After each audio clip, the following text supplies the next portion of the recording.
안녕하세요. 책 읽는 오로라입니다. 오늘 준비한 작품은 신봉순 작가님의 단편소설 배추 3입니다.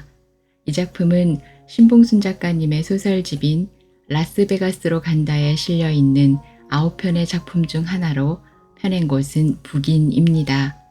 제 채널에서 배추라는 신봉순 작가님의 또 다른 작품을 소개한 적이 있는데요. 이번 배추 3에는 어떤 사연이 들어있을까요? 지금부터 이야기 속으로 들어가 보겠습니다.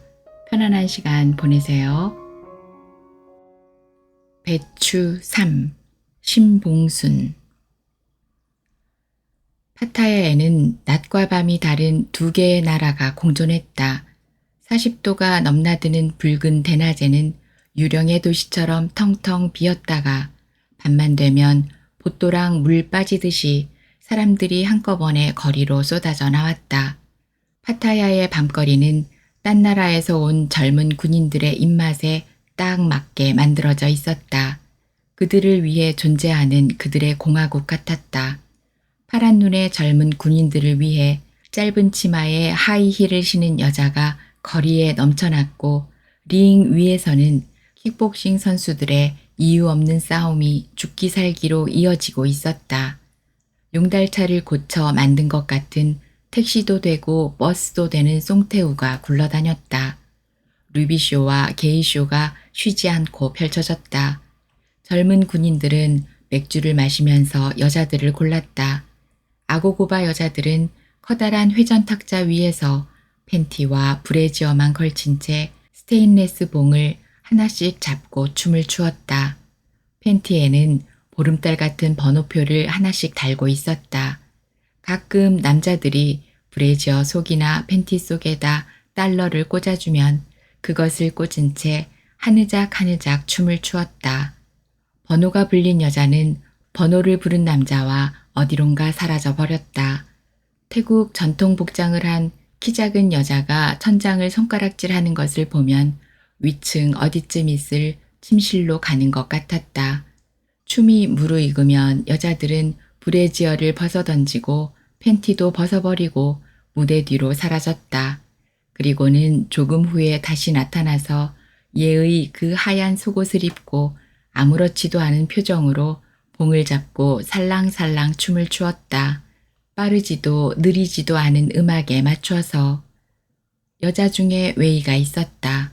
끈 하나만 잡아당기면 벗겨질 것 같은 하얀 팬티에는 푸른 달러가 돌돌 말린 채 꽂혀 있었다. 나와 눈이 마주쳤지만 그녀의 얼굴에는 표정이 없었다. 깜짝 놀라 잠에서 깨어났다. 얼마 자지 않은 것 같은데 꽃무늬 커튼이 반쯤 쳐진 두 폭짜리 창문이 희부음하다. 난 습관적으로 옆자리를 살펴보고 나도 모르게 한숨을 나지막하게 쉬었다. 웨이는 가느다랗게 코까지 골면서 세상 모르게 자고 있었다. 숨을 쉴 때마다 그녀의 가슴이 오르락 내리락 했다. 호빵같이 부드러운 젖가슴이 검은 망사 잠옷에 살짝 비치자 나도 모르게 빽빽하게 차올랐다. 한바탕 시원하게 몸을 풀고 싶었지만 고나게 자는 잠을 방해할까봐 이불만 끌어다 덮어주고 밖으로 나왔다. 새벽 향기가 코끝을 자극했다. 난 언제나 이 냄새가 좋았다. 문소리에 진순이가 철커덕거리며 자기 집에서 나와 꼬리를 흔들어댔다. 진순이 옆에 서 있는 늙은 살구나무로 다가가서 밤새 참았던 오줌발을 시원하게 뿜어냈다. 빽빽하게 차올랐던 게 진정되면서 개운해진 것 같다. 웨이가 일어나서 아침밥을 준비할 동안 배추밭에 다녀와야겠다. 노란 약통이 실린 세렉스에 시동을 걸었다. 차소리에 그녀가 잠을 깰까봐 조바심이 났다. 내가 털털거리며 배추밭에 도착하자 밤새도록 배추를 지키고 있던 안개는 마치 임무를 마친 아파트 수위마냥 나에게 멋진 경례를 한번 올려 붙이고는 스멀스멀 공중으로 올라갔다. 세렉스 앞머리에 달린 노란 불빛이 파라오 무덤처럼 밭으로 퍼지자 고난잠에 빠져있던 배추들은 일제히 우우 잠에서 깨어났다. 이슬을 흠뻑 마신 배추들은 잎사귀마다 이슬방울들을 대롱대롱 매달고 있었다. 난 이때의 배추들이 가장 예뻤다. 웨이가 오기 전에는 세상의 무엇과도 비교되지 않을 만큼 섹시하기도 했지만 지금은 그 정도는 아니다. 어젯밤 늦게까지 제초제를 쳤지만 다 치지 못했다. 혼자서 1만 평 배추밭에 약을 치는 일이 쉽지는 않았다. 특히 제초제는 어린 배춧잎에 한 방울이라도 튀기만 해도 비실비실 죽어버리는 무서운 독성이 있어 더 조심해서 다루어야 했다.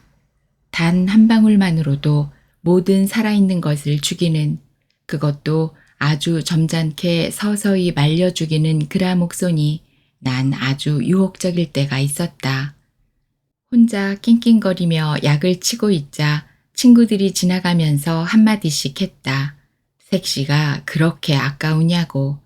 하긴 약줄만 잡아줘도 일은 몇 배는 쉽다. 다들 그렇게 약을 치고 있었다. 영리한 여자이니 한 번만 가르쳐주면 잘하겠지만 그 예쁜 발이 흙투성이가 되는 게 싫었다. 농사꾼의 아내지만 농사꾼 아내로 살게 하고 싶지 않다. 웨이와 맞선을 보면서 그녀에게 약속했기 때문이다.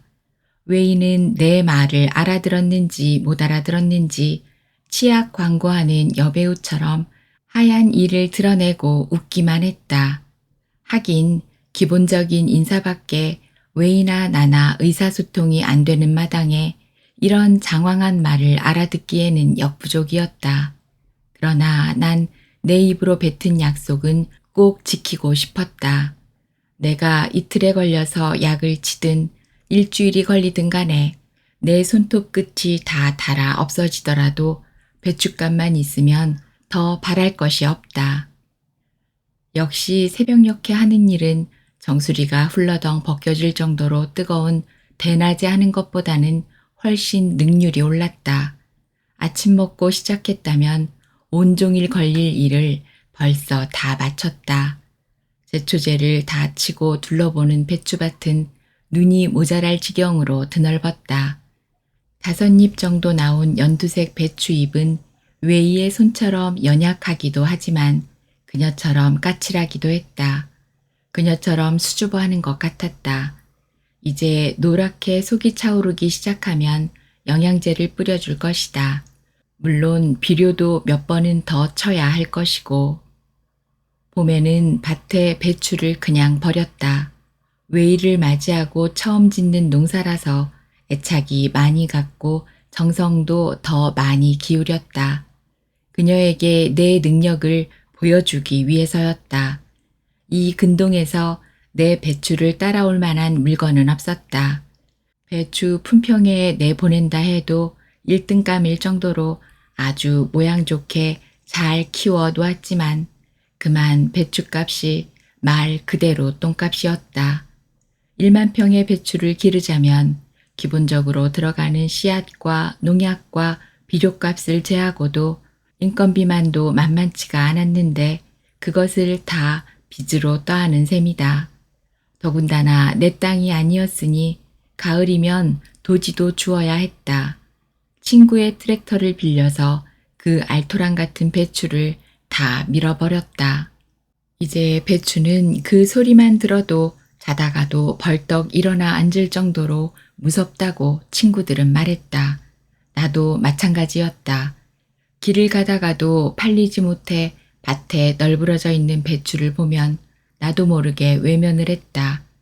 텔레비전에서도 배추가 나오면 채널을 돌렸고 하다못해 읍내 마트 채소 코너에 배추가 진열된 것이 보기 싫어 가지 않았다. 봄배추를 그냥 버린 친구들은 가을에는 그해 값이 그런대로 좋았던 브로콜리나 적채를 심거나 양배추를 심기도 했다. 그런데 난 또 배추를 선택했다. 지금까지의 경험으로 미루어 가을 배추는 값이 있을 것 같았다. 1년 중에 한 번은 값이 좋을 때가 있는데 너도 나도 안 짓는 이때가 바로 적기라고 생각했다. 막기당 100만 원만 되면 좋겠다. 1000평에 비닐이 4막기 정도 들어가니 1만 평이면 40개 정도다. 그 정도면 급한 이자와 종잣값과 인건비를 갚고 나서도 웨이에게 생색을 낼 수가 있을 것 같다. 웨이는 전기밥솥을 사들고 붕따위에 있는 친정에 다녀오고 싶은 눈치였다. 그깟 전기밥솥이야 제일 좋은 쿠쿠 압력밥솥을 몇 개 산다고 해도 100만 원 정도면 되겠지만 비행기 요금이 만만치가 않았다. 웨이 혼자 보낸다 해도 용돈까지 300만 원은 들 터인데 그렇다고 그녀 혼자만 보내고 싶지 않았다. 다시 올 것 같지가 않았다. 평소에는 내가 어떻게 살아가는지에 대해 전혀 관심도 없었던 형은 내 결혼을 무조건 반대했다. 주위에서 일어나는 온갖 사기 결혼 사례를 다 들먹였다. 의심과 걱정거리 많은 늙은 아버지도 반길 리가 없었고 친구들도 반대했다. 아들, 딸 낳고 잘 사는 여자들도 많지만 단순히 한국 국적을 얻기 위해서 시집을 오는 여자들도 있다고 한다. 그런 소리를 자꾸 듣고 있으려니 망설여지는 것도 사실이었다. 이미 여자라면 나에게 상처만 주던 존재가 아니던가. 이제야 겨우 아문 상처인데 그 자리에 또 다른 상처를 덧댈 자신이 없었다. 호치민 던센넷 국제공항에 도착할 때까지만 해도 형에 대한 반발심으로 저질러진 일이었다. 국제결혼 정보회사에 회원 가입을 하자 모든 것은 일사천리로 진행되었다. 회원 가입을 한 지 2달 만에 여자를 만나러 생전 처음으로 이국 땅을 밟았다. 내 주머니에는 5장의 사진이 들어있었다. 어깨가 훤히 드러난 드레스에 머리 스타일과 화장이 똑같아서 언뜻 보면 모두가 비슷비슷했다. 내가 5장의 사진에서 딱히 이거다 하고 고르지 못하자 주 실장은 현지에 가도 몇 명은 더 만나볼 수 있으니 걱정하지 말라고 안심시켰다. 주머니 속에 있던 여자들을 차례로 호텔 커피숍에서 만났다. 1시간씩 미팅이 주어졌는데 서로 말이 통하지 않아 물어볼 말도 별로 없었다. 물론 통역하는 사람이 옆에 앉아 있었지만 아는 게 없어 궁금한 것도 없었다. 5명의 여자 중에서 상대가 좋다고 하면 아무 여자라도 상관없을 것 같았다. 반대로 아무 여자도 내키지 않았다. 내가 국제 결혼을 해서라도 아버지에게 아침 저녁으로 따뜻한 밥상을 올리겠다고 하자 형은 아버지를 모시지 못한 이유를 집이 좁아서라고 했다. 40평이나 되는 집에 살면서 그걸 좁다고 하는 것은 단지 핑계일 뿐이다. 형은 넓은 집으로 이사를 하면 아버지를 모실 수 있으니 얼마 남지 않은 밭을 팔자고 했다. 형의 욕심이 끝이 없어서 기가 막혔다. 내 생명줄이나 다름없는 밭을 팔면 나는 농사를 어떻게 짓겠느냐고 처음으로 형에게 대들었다. 형은 이성적으로 생각하라고 했다. 어차피 대한민국에서 농사를 짓는 일은 서울 강남에서 대장간을 하는 것과 똑같다고 했다. 대장간 주인이 최신식 건물에다 최신식으로 실내 장식을 하고 온종일 낫과 쟁기를 벼리어 봤자 살아오는 사람은 아무도 없을 것이라고 했다. 농사는 국가의 근간이라고 형에게 말했다. 농사가 무너지면 나라가 무너지는 것이라고 어디서 들은 것 같은 말로 대들자 형은 어쭈 제법인데 하면서 비웃기도 했다. 농민들도 이제 농사를 농사로 보지 않고 투기로 보는 것이 문제라고 했다. 옥수수나 콩을 심어야 할 밭에다가 투기하기 좋은 배추나 양배추를 심어 가격이 치솟을 때 한탕 잘 벌어먹을 생각만 한다고 했다. 그거야 그렇게 하지 않고서는 농협에서 빌려다 쓴 돈을 갚을 길이 없기 때문이라고 하자 형은 대뜸 내 말을 받아쳤다. 농협의 돈을 빚이라고 생각 않고 자기 주머니에 들어있는 것처럼 꺼내 쓰는 것부터가 문제라고 했다. 그러다가 갚을 때가 되면 농산물 값이 없다면서 술 마시고 주정이나 부릴 줄 알지 뭐 제대로 하는 것이 있느냐고 했다. 연체 이자는 복리라 땅을 또 저당 잡히고 빚을 내 갚아보지만 결과적으로 빚만 더 늘어나는 것 아니냐고 했다. 돈을 벌 수 있는 곳에 투자하는 것이 자본주의 사회의 원리라면서 어려운 말까지 들먹거렸다. 형이 어려운 말만 꺼내면 고슴도치같이 빳빳하게 세웠던 내 가시는 슬그머니 사라지고 말았다. 형은 항상 내가 잘 알아들을 수 없는 이론과 문자를 사용했다. 아니, 알아들을 수가 없다기보다는 시골에서 개천에서 용났다고 할 정도로 좋은 대학 나와서 좋은 직장에 좋은 집 여자를 아내로 맞은 형이었기에 그의 앞에서는 늘 주눅이 들었다. 머리가 좋은 형 때문에 머리가 그보다 못한 나는 공부를 해보고 싶다는 말조차도 아버지에게 꺼내지 못했다. 나보다 공부 못했던 친구가 지방대학을 나와 모교에서 교편을 잡고 사는 것을 보면 형만 아니었다면 나도 저 정도는 되었을 텐데 하는 생각도 해보았다.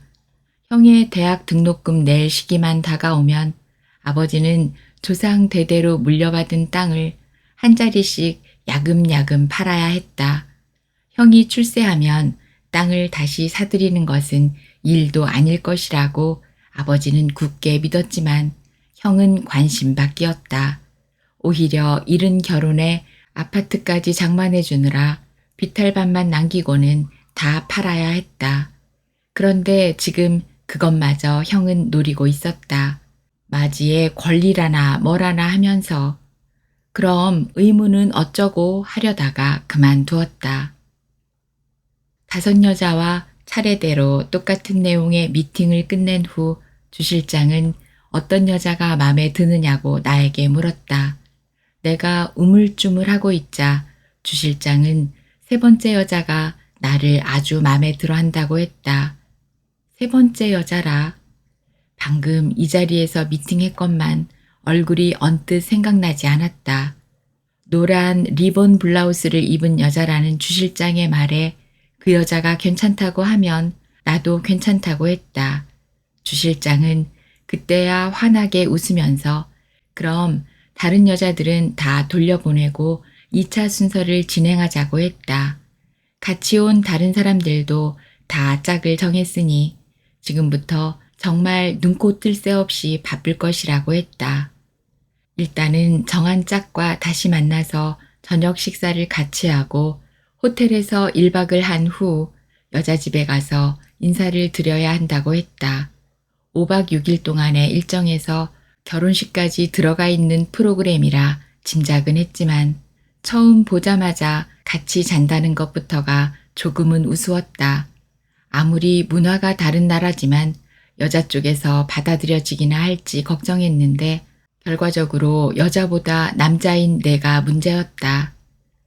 노란 리본 블라우스를 입은 3번째 여자는 나랑 하룻밤 잘 자고 난 다음 날 아침 주 실장부터 찾았다. 그리고 나와는 결혼을 할 수 없다고 통보를 했다. 내가 무슨 실수를 했는지 알 수가 없어서 어안이 벙벙했고 뒤통수를 한 방 얻어맞은 기분이었다. 곰보 째보도 다 가는 국제결혼을 곰보도 째보도 아닌 내가 그것도 마음대로 되지가 않았다. 주 실장이 다른 여자 몇 명을 더 소개해 주겠다고 했지만 난 이미 의욕을 잃고야 말았다. 모든 것이 귀찮아졌다. 같이 온 15명의 남자들이 신부집에 가서 인사하고 결혼식을 올릴 동안 난 관광이나 실컷 해볼 작정이었다. 제주도도 못 가본 주제에 내가 생전 처음 비행기를 타고 이곳 베트남까지 왔다면 그것만으로도 헛수고는 아니라는 생각이 들었다. 그때 웨이를 만났다. 짝을 못 찾은 남자가 있다는 소문을 듣고 그녀는 자기 어머니와 함께 나를 만나러 왔다. 엄마 손을 꼭 잡고 서 있는 그녀는 마치 얼떨결에 사고치고 산부인과로 끌려온 순진한 소녀 같아 보였다. 그녀 뒤 창문 너머로는 남국의 붉은 태양이 자글자글 끓고 있었다. 뜬금없이 마누라가 생각났다. 그녀의 새까만 눈망울과 정면으로 마주치자 숨이 탁 막혔다. 복숭아뼈까지 오는 길이에 연한색의 청바지에 목이 깊게 파인 연두색 티셔츠는 그녀의 백설기 같은 하얀 피부를 한결 돋보이게 했다. 내 한쪽 팔에 감길 것 같은 날씬한 허리 때문에 도망간 마누라가 생각난 것 같았다.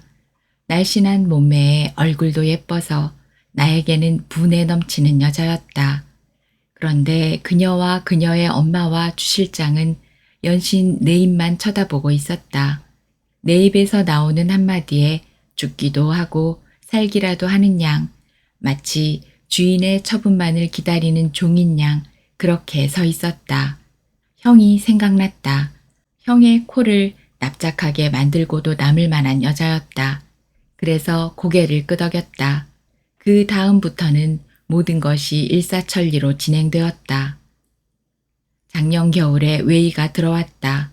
인천공항으로 마중을 가기 전에 큰맘 먹고 라코스테에 가서 보라색 오리털 재킷을 하나 샀다. 모자가 달린 재킷인데 모자에는 연보라색 긴 털이 촘촘히 박혀 있었다. 하얀 피부의 그녀가 입으면 아주 잘 어울릴 만한 옷이었다. 생각보다 비싸긴 했지만 잘했다는 생각이 들었다. 나를 보자마자 그녀가 추워 라고 했으니까. 웨이를 본 형과 형수는 표정이 없었다. 형 나이가 되면 예쁜 것도 눈에 들어오지 않는지 아니면 표정 정도는 스스로 관리가 돼서 그런지 아주 예의 바른 시아주버니 역할을 잘 해냈다. 하긴 그녀가 예뻐서 그런 예의가 나왔을는지도 모른다. 그녀 앞에 서면 누구든지 그녀의 시종이 되고 싶은 마음이 생겼을 정도였으니까. 그러다가 한국에서는 제대로 장가갈 수 없는 남자에게 시집온 베트남 여자라는 생각에 미치면 시종은 친절한 옆집 오빠로 변신하고 싶어 했다. 형수는 고등학교 교복을 입혀놓으면 딱 좋을 것 같다는 말을 했다. 20살이나 넘는 나이 차이 앞에서 그녀는 고등학생 같아 보였고 난 중늙은이였었다. 우리가 무슨 말을 해도 고개를 숙이고 있거나 미소를 지을 뿐인 그녀가 웨이 하면 숙이고 있던 고개를 번쩍 들고 바라보았다. 그녀의 이름은 응우웨이였다. 세렉스 소리에 웨이가 문을 열고 마당으로 나왔다. 구수한 된장찌개 냄새가 폴폴 흘러나와 마당 곳곳에 스며들었다. 늙은 살구나무 가지에도 꼬리를 흔들어대는 번지레한 진순이 코에도 된장찌개 냄새가 걸려 있었다. 이젠 제법 반찬도 만들 줄 알았다. 왜 이렇게 늦게 왔느냐고 묻는 것 같았다. 그녀의 커다란 눈동자와 늦어라는 단어가 동시에 말을 하고 있었다. 벽에 걸린 뻐꾸기 시계를 올려다보니 평소보다 30분이나 늦은 아침이었다. 그녀가 배가 고팠을 것 같았다. 그놈의 배추 시세 때문에 요즘은 자꾸 넋을 놓을 때가 많았다. 요즘처럼 배추값이 없다면 한창 속이 노랗게 차오르고 있는 배추도 봄배추처럼 트랙터로 폐기 처분이 될 수도 있다는 생각 때문에 도무지 마음 놓을 수 없는 나날이었다. 투기를 목적으로 농사를 짓지 말라는 형의 당부가 아니더라도 이젠 만약을 생각해서라도 한 3,000평 도지를 더 얻어서 다른 작물도 골고루 심어 놓았다. 꾀부리지 않고 부지런히 농사짓는 내 스타일을 알기 때문에 도지를 얻기가 쉬웠다. 그런데 여름철에 때 아닌 물난리를 만나 애써 가꿔 놓은 그것들을 다 떠내려 보내고 말았다. 그 중에서도 2,000평짜리 당귀가 제일 아까웠다. 전국적인 물난리로 당귀값이 아주 좋았다. 마른 당귀 1kg에 7,000원 정도라고 하니 2,000평이면 못 나와도 3천만 원 정도는 되었다. 농사는 이처럼 동전의 양면과 같았다. 물 때문에 한쪽에선 통곡하지만 그것 때문에 톡톡히 재미를 보는 지역도 있었다. 내가 가끔 트랙터를 빌리는 친구는 높은 지대에 당귀를 심어 놓아 물난리를 피할 수 있었다. 나처럼 봄배추는 트랙터로 밀어버렸지만 3,000평의 당귀로 인해서 요즘 매일 희희낙낙이었다. 그리고 밀어버린 봄배추 자리에 브로콜리를 심어 놓았는데 그것도 종자와 인건비 정도는 뺄 수가 있다며 자기 말을 안 들은 나를 아주 병신 취급하듯 했다. 네가 그렇게 고집이 세고 꽉 막혀 있어서 일찍이 네 마누라가 도망을 간 것이 아니냐고 드러내놓고 이죽거리기도 했다. 그러면서도 웨이를 마당가에 달린 단호박처럼 들척지근하게 쳐다보는 것 같아서 난 그놈이 우리 집에 오는 것조차 영 마땅치가 않았다. 어느 날 자고 일어나니 마누라가 없어졌다. 처음에는 식전 대바람부터 마실에 갔나 했다. 읍내에 있는 식당에 일을 나가고부터는 마을 안악들이랑 수다를 떨 수도 없었으니 궁금하기도 하겠다 싶었다. 마누라가 식당에 나간다고 했을 때 난 죽이 되든 밥이 되든 그냥 있는 대로 먹고 살자고 했다. 그러자 마누라는 매일 그렇게 부처님 가운데 토막 같은 생각을 하고 있으니 우리가 이 모양 이 꼴로 산다고 했다. 아버지 끼니는 어떻게 하느냐고 했더니 그놈의 밥타령은 징글징글하다며 나보고 일하는 틈틈이 나와서 밥을 챙겨드리라고 했다. 이자 낼 돈이라도 벌어서 땅은 뺏기지 말아야 하지 않겠느냐고 했다. 누가 들어도 마누라 말이 100번 1000번 맞는 말이다. 그의 농사도 폭삭 망했기 때문이다.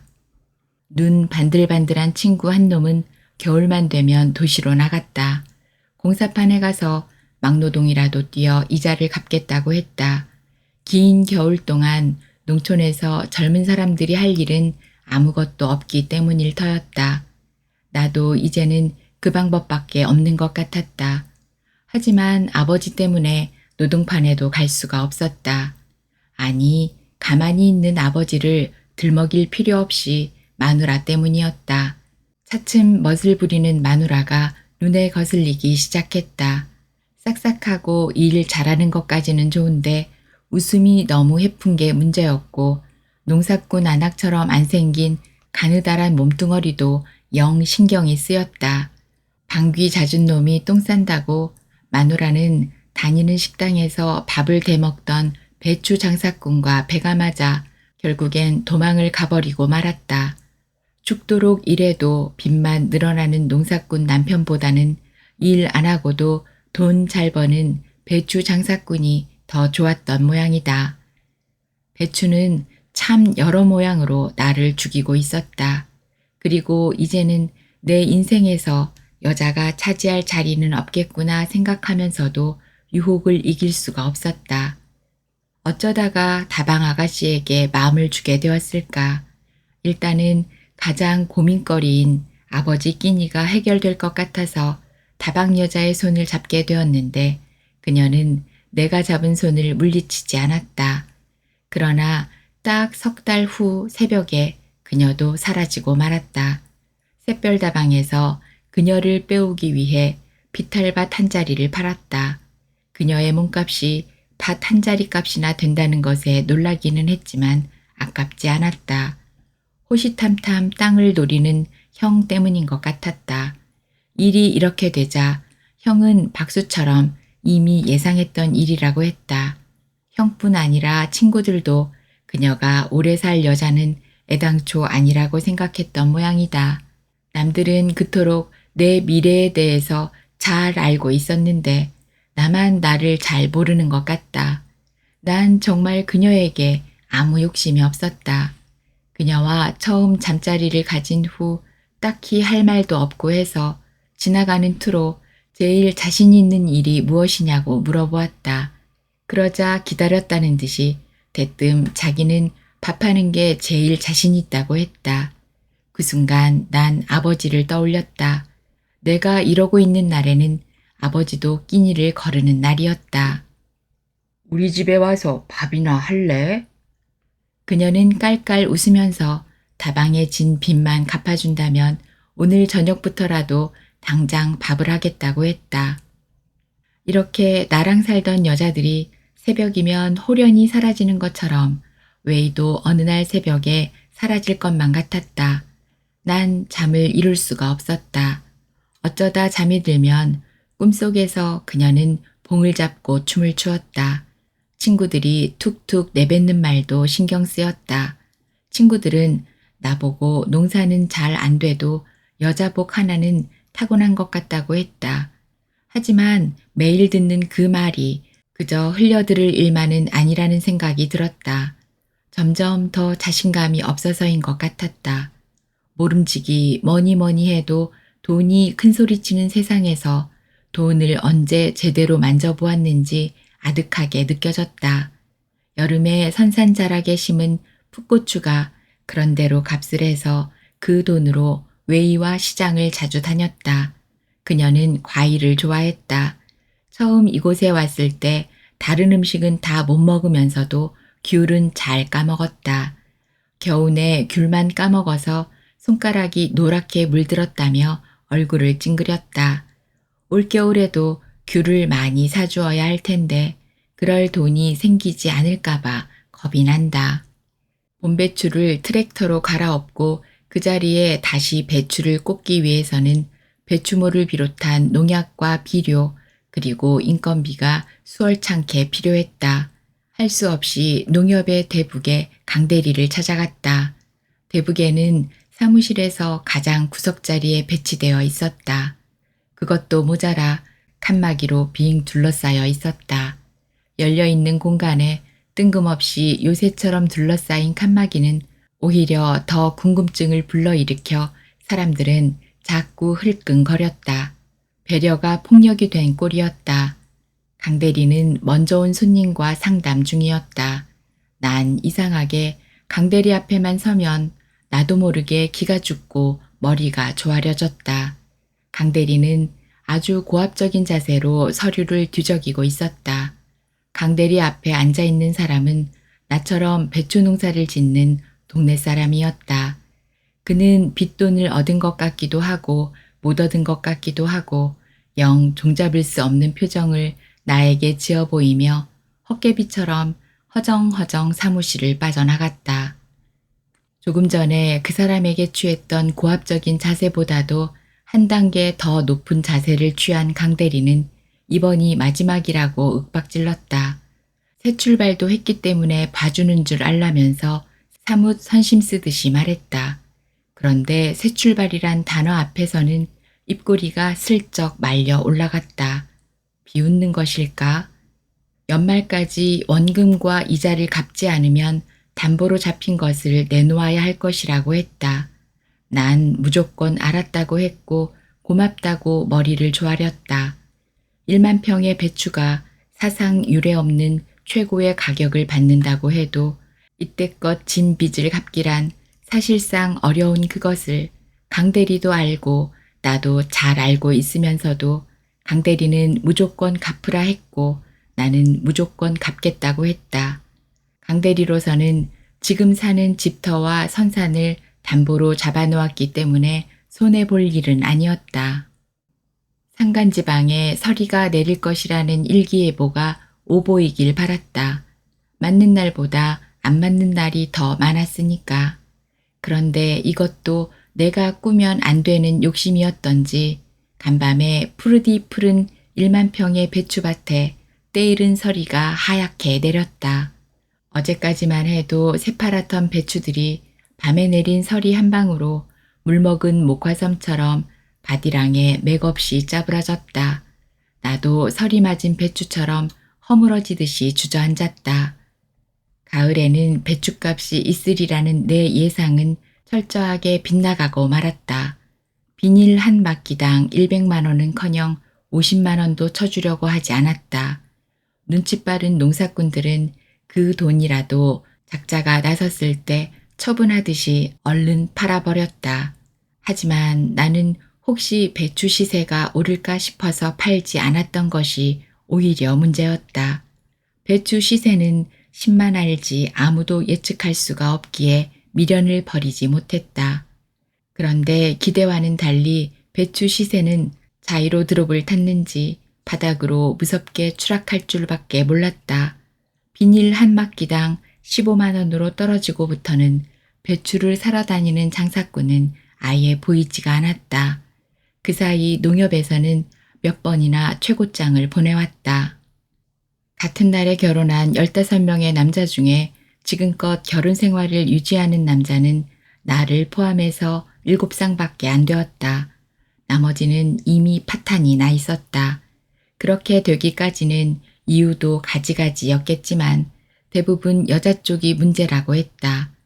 물론 사라진 여자 쪽은 말이 없고 피해자로 남겨진 남자 쪽 얘기만 듣게 되니 알 수는 없었지만 다른 남자들보다 형편이 좋은 주 실장의 여자도 사라졌다.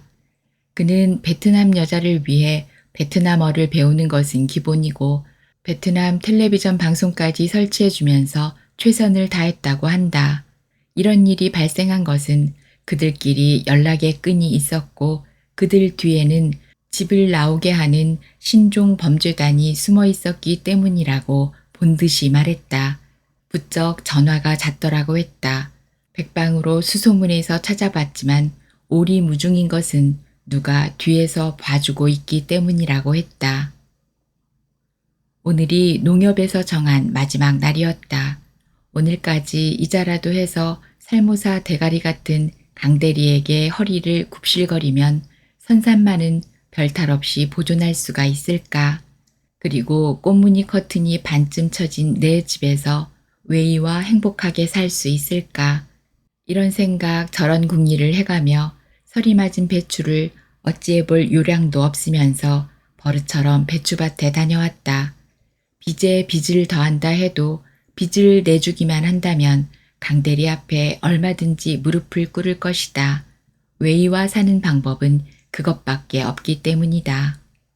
세렉스 소리가 났지만 그녀는 보이지 않고 물색 없는 진순이만 꼬리를 흔들어댔다. 외이는 방 안에서 전화하고 있었다. 베트남어로 말을 하니 무슨 말인지를 통 알 수가 없었다. 내가 순간적으로 가슴이 쿵 내려앉은 것은 그녀가 전화하면서 짓던 미소 때문이었다. 1년 가까이 살면서 나에겐 단 한 번도 보여주지 않았던 미소를 외이는 전화를 하면서 날리고 있었다. 그 미소는 살을 섞고 살아가는 남편에게만 던져야 하는 그런 종류의 미소였기 때문이다. 그러느라고 그녀는 내가 들어오는 것도 모르고 있었다. 나를 발견한 그녀는 죽은 시아버지가 살아 돌아온 것처럼 깜짝 놀라며 수화기를 떨어뜨렸다. 역시나 친구 말이 맞는 것 같았다. 인물값을 하는 것이다. 베트남에 새서방을 숨기고 있다거나 아니면 이미 한국에 와 있는 것인지도 모른다. 내가 첫남자가 아니라는 것은 내가 더 잘 알았지만 그것은 문제될 것도 없었다. 그런데 그놈과 매일 꼭두 새벽부터 전화질했다면 문제는 달라지는 것이 아닌가. 웨이에게 그놈이 누구냐고 바른대로 대라고 다그쳤다. 바른대로만 말하면 살려주겠다고 했다. 웨이는 몸을 달팽이처럼 말고는 울기만 했다. 왜 울고 있을까? 나 모르게 이미 죽을 짓을 했다는 뜻이 아닐까? 웨이는 내가 좋아하는 가슴이 살짝 비치는 검은 망사 잠옷 차림으로 두 다리를 가슴에 착 붙이고 몸을 감았다. 그 와중에도 탐스러운 젖가슴은 그녀의 동그란 무릎 위로 삐죽 나왔다. 호빵같이 부드러운 그것을 보는 순간 난 미쳐버렸다. 그것은 그놈과 나누어 가질 수 없었다. 왜 내 손에 시퍼런 식칼이 들려 있었는지 알 수가 없다. 설이 맞은 배추가 아까워 그 중에 그래도 설이 덜 맞은 배추를 고르기 위해 들고 갔었다. 집에 들어와서는 그것을 부엌에 아니 마루나 뜰 아무데나 내려놓지 않고 방에 들고 들어간 것이 잘못이었을까. 웨이는 어느 순간 도망간 아내가 되었다가 도망간 샛별다방 아가씨였다가 머리 좋은 형이었다가 했다. 그들은 똘똘 뭉쳐서 나에게 덤벼들었다. 손톱을 세우고 낄낄 웃으면서 비웃었다. 그들에게 잡아먹히기 전에 나는 힘껏 식칼을 휘둘러야 했다. 내가 살 수 있는 방법이었으니까. 정신을 차리고 보니 바닥은 끈적끈적한 물로 홍수가 났고 꽃무늬 커튼이 반쯤 처진 커튼에 꽃무늬 색보다 더 붉은 꽃이 점점으로 피어났다. 내 얼굴과 손과 옷에는 이 모든 것보다 더 많은 꽃이 화들짝 피어 죽죽 흐르고 있었다.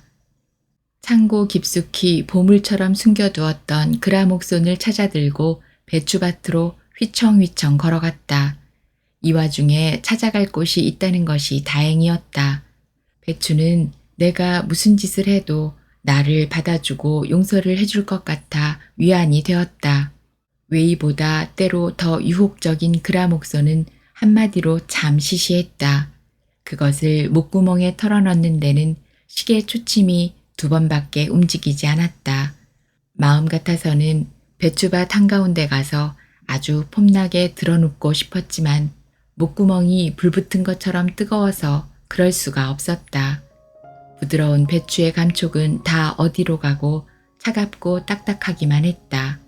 배추는 이 순간에도 참 마음에 안 들었다. 오늘 들으신 작품은 신봉순 작가님의 배추 3이었습니다. 함께 해주셔서 고맙습니다.